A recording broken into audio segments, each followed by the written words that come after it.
ये आपकी बारी आरपी सिंह। आरपी सिंह जी, यहीं से शुरू करिए कि ये हिंदू मुसलमान क्यों कर रहे हैं, आपके कुछ एक्स के हैंडल्स बोलिए।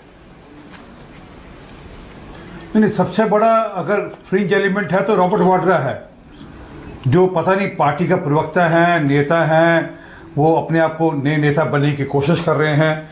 अरे अभी ईडी के रेड के समय बोले मैं मुसलमानों के पक्ष में बोलता हूँ इसलिए मेरे खिलाफ ईडी रेड कर रही है, और फिर कुछ न कुछ इस प्रकार के उटपटांग बयान दे रहे हैं कि नहीं देश में इस प्रकार का मोड़ खड़ा हो गया इसलिए वो आतंकियों ने हमला किया और वो हिंदू मुसलमान करने की बात कर रहे हैं। तो सुरेंद्र राजपूत जी, आपका सब्र का बांध टूटा है, शुक्र है आपका भी सब्र का बांध टूटा है, नहीं तो हर बार तो आप प्रश्न उठाते थे। पर आपका आभार है, सच्ची में विपक्षी पार्टियों का सच में धन्यवाद है कि वह आज देश के साथ एकजुट होकर मुंह तोड़ जवाब देने के लिए तैयार है। परंतु जब जवाब दिया जाएगा उसके बाद ये मत पूछ लेना कि वो कितने पक्षी मरे, कितने पेड़ गिरे, ये सब आर्मी से सब मत पूछना कृपा करके। अगर ऐसा मन में हो तो पहले बताओ, तो जिससे से ये सब पूछना हो तो हम रिक्वेस्ट करेंगे कि इस बार उनको साथ भेज दिया जाए ताकि वहीं समझ लग जाए कितने मरे कितने क्या हुए।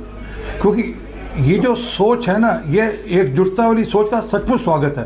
परंतु उसके बाद जिस प्रकार से प्रश्न उठाए जाते हैं फौज के प्रकरण पर, फौज की ताकत पर जिस प्रकार से प्रश्न उठाए जाते हैं, कहा जाता है कि हमारी आर्मी के लोग तो मार खाकर आ गए, जब गलवान हुआ था मार खाकर आ गए, वो ये नहीं गिनवाया जाता कि उनके कितने लोग मारे चाइना के, वो नहीं गिनवाए जाते।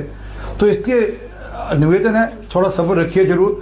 पूरा देश एकजुट है और एकजुटता में जवाब मिलेगा। हाँ, अगर आप ये कहते हैं कि हिंदू मुसलमान की बात ना करें, बिल्कुल नहीं करनी चाहिए, परंतु ये तो कोई शक नहीं ना कि पेंट उतार कर देखी गई थी, कपड़े उतार कर देखे गए थे कि आपका धर्म क्या है क्या नहीं, आपका कलमा पढ़ना आपको आता नहीं आता, तो ये सब तो देखा गया था, इसमें कोई शक नहीं है।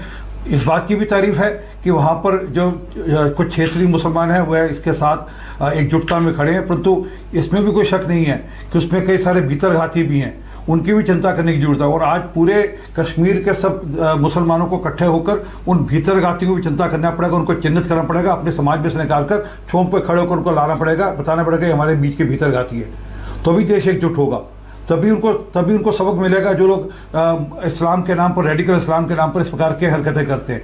तो इसलिए ज़रूरी है। और जहाँ तक पाकिस्तान का सवाल है, वहाँ पर पेट्रोल पंप्स की जो हालत है, वहाँ पर लाइनें लगी हुई हैं, वहाँ पर जो हालत, वहाँ पर लोगों में हड़कंप मचा हुआ है, दिख रहा है कि किस प्रकार के हड़कंप मचा हुआ पाकिस्तान के अंदर। पाकिस्तान को समझ लग गया कि इसका जवाब एक बहुत मकबूल जवाब मिलेगा। भारत की सेना एक बहुत तगड़ा और ठीक जवाब उनको देगी। पर इंडस वाटर ट्रीटी से भी पाकिस्तान हिल गया। वो राजपूत जी ने ठीक कहा, 2019 में प्रधानमंत्री जी ने जरूर कहा होगा खून और पानी साथ साथ नहीं बह सकते, परंतु सस्पेंड अब हुआ है। और ये अभी ये नहीं है कि कोई कल परसों में कुछ एक्शन उस पर दिखेगा। उस पर आज भी आदरणीय होम मिनिस्टर साहब ने, अमित शाह जी ने मीटिंग ली है। उसमें बाकी सब मंत्री जो उसमें भागीदारी करनी है, भागीदारी कर उस पर एक्शन क्या होगा, किस प्रकार से हो सकता है, बंद कहाँ बनेंगे, वो डिवर्ट कैसे होगा पानी। क्योंकि अगर वह पानी जिस प्रकार से सरकार की सोचा अगर बंद हो गया और होने वाला है, जो कि सुनिश्चित समझिए वहाँ की जनता हाहाकार मचा देगी वहाँ की सरकार के खिलाफ। 17 लाख हेक्टेयर जगह है जो उस पानी से सींची जाती है, और वह पानी सिर्फ पानी नहीं देता, वो पानी बिजली भी बनाता है उनके लिए, पूरे बड़े एक रीजन के लिए। वह पानी सिर्फ पानी नहीं देता, सिर्फ ये नहीं कि सिर्फ खेती के लिए, वो पीने का पानी की सुविधा भी उसी पानी से है। तो वो एक बड़ा मैसेज है, मैसेज ही नहीं है, वो कार्यान्वयन के लिए भी उसमें काम होना शुरू हो गया। मैं सुरेंद्र राजपूत जी के, उनके नेताओं के बयान का फिर स्वागत करता हूँ, परंतु ये भी अपेक्षा करता हूँ कि कार्रवाई होने के बाद प्रश्न नहीं उठाना। ये मत सुरेंद्र राजपूत, आपकी बारी है, आप कुछ कहना चाह रहे थे, बोलिए, उसके बाद आगे जा रहा हूँ। एक सेकंड, ये मत कहना कि ये इमरान खान और प्रधानमंत्री मोदी जी की, एक सेकंड, प्रधानमंत्री मोदी जी और इमरान खान की मिली भक्ति, ये मत कहना कि 370-35 के बाद कत्लो गैरत हो गया, खून की नदियां बह गई कश्मीर में, जबकि एक बूंद खून नहीं गिरी थी उस समय, परंतु खून की नदियां बह गई और इमरान खान ने वही जाकर गाना गा दिया यूने में। तो कृपा करके ऐसा मत करना जिससे पाकिस्तान को कोई मौका मिले हमारे बीच के अंदर कोई शरारत करने का। सुरेंद्र राजपूत, आपकी बारी है, बोलिए। दो बातें बड़ी स्पष्ट हैं आरपी सिंह जी की बातों से निकल करके आई कि आरपी सिंह जी ने बीजेपी गुजरात, बीजेपी छत्तीसगढ़ और बीजेपी कर्नाटका के हैंडल की मजम्मत नहीं की। यानी आरपी सिंह जी की पार्टी कहीं ना कहीं हिंदू मुसलमान करना चाहती है। रॉबर्ट वाड्रा के पीछे मत छुपिए, रॉबर्ट वाड्रा कांग्रेस के सदस्य नहीं है, ना पॉलिटिक्स में है। अगर उन्होंने कुछ भी गलत काम किया उनके खिलाफ कार्रवाई कीजिए। वो आपके तरीके से एक मिनट बीच में मत बोलिए, आपके डायनेस्टी का हिस्सा है साहब। तो आप आपके बीच में नहीं बोला, वो आपके घर ही है मानक भाई। मतलब आज हमें आपको पता है, दुनिया देख रही है इस समय हिंदुस्तान में राजनीतिक तौर पर क्या हो रहा है। प्लीज मैं चाहूंगा कि अपनी बात करें और प्लीज मर्यादा के अंदर। हाँ बोलिए सुरेंद्र जी, बोलिए। हाँ, आज की डिबेट तू मैं वाली नहीं। एक बात मैं और कहना चाहता हूं कि ये इसकी मजम्मत इन्हें करनी चाहिए। इंडस वाटर ट्रीटी बिल्कुल सस्पेंड होनी चाहिए, हम सरकार के हर कदम के साथ हैं। लेकिन मैं एक चीज और आगाह करना चाहता हूं, डिफेंस एक्सपर्ट भी बैठे और मानक भाई आप भी बैठे। आप देखिए निशिकांत दुबे का एक बयान। निशिकांत दुबे ने क्या कहा था? निशिकांत दुबे ने कहा, सुप्रीम कोर्ट पर आरोप लगाते हुए कहा था कि साहब यहां पर गृह युद्ध छिड़ा हुआ है हिंदुस्तान में, धार्मिक युद्ध छिड़ा हुआ जिसके जिम्मेवार चीफ जस्टिस संजीव खन्ना है। आज की डेट में पाकिस्तान पूरी दुनिया में निशिकांत दुबे के इस बयान को लेकर के, आप याद रखिएगा मेरी बात को, कि इस बयान को लेकर के पूरी दुनिया में जाएगा कि उनके यहां तो खुद ही गृह युद्ध छिड़ा हुआ है। भारतीय जनता पार्टी का सांसद कहता है।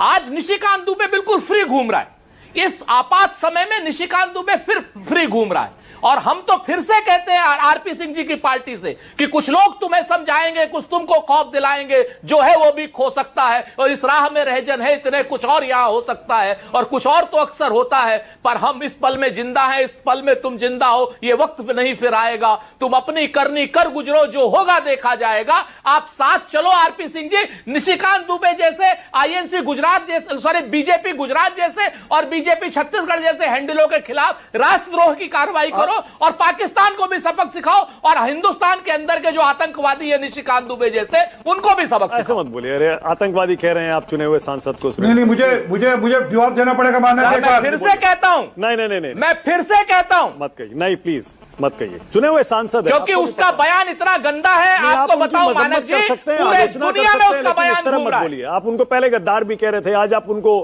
क्या बोल रहे हैं? छोड़िए ना, ये मत करिए प्लीज। आरपी सिंह जी आपकी बारी। फिर से कहता हूं कि उनके बयान को लेकर के पाकिस्तान पूरी दुनिया में जा रहा है।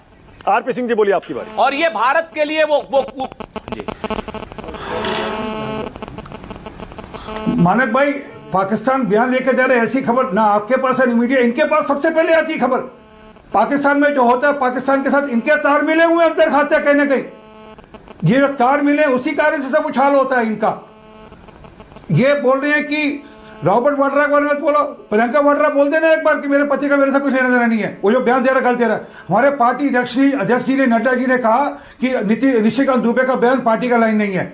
बोलिए, मल्लिकार्जुन खड़गे जी को बोलिए, हिम्मत करें रॉबर्ट वाड्रा के बारे में बोलने के लिए। एक बार भी एक अक्षर निकलेगा गढ़जमाई को लेकर, एक अक्षर निकलेगा। मैं कहता हूं रॉबर्ट वाड्रा का कोई लेना देना कांग्रेस से नहीं है। जिस प्रकार का अरे आप कौन हो? आप क्या बेच रहे हो? आपके मल्लिकार्जुन खड़गे साहब का बयान दे, प्रियंका वाड्रा बयान दे, राहुल गांधी बयान दे अपने जीजा को लेकर। हमारी पार्टी दोनों रुक जाइए, एक मिनट। आप सिर्फ मुर्गे लड़ा रहे हो। प्लीज एक सेकंड रुकिए, एक second please. RP Singh ji, आप रॉबर्ट वाड्रा की बात कर रहे हैं। सुरेंद्र राजपूत कांग्रेस पार्टी के प्रवक्ता हैं, उन्होंने कह दिया भाई कि उनसे हमारा कोई लेना देना नहीं। उन्होंने जो कहा उनसे पूछिए। जैसे आपने निशिकांत दुबे के बयान से खुद को अलग कर लिया, उन्होंने भी अलग कर लिया। इनको बताइए कि और दूसरा बीजेपी गुजरात, बताइए इनको। बीजेपी गुजरात, इनको सुनाई नहीं देता। बीजेपी गुजरात, इसलिए मैं कह रहा हूं, बीजेपी छत्तीसगढ़ और बीजेपी कर्नाटक का हैंडल। एक अक्षर नहीं निकलेगा मल्लिकार्जुन खड़गे जी का। बीजेपी गुजरात, बीजेपी छत्तीसगढ़ और बीजेपी कर्नाटक के हैंडल्स हिंदू मुसलमान कर रहे हैं। ओके, आरपी सिंह जी इस पर भी जवाब दीजिए। एक मिनट सुरेंद्र भाई, अब एक सेकंड। आरपी सिंह बोलेंगे।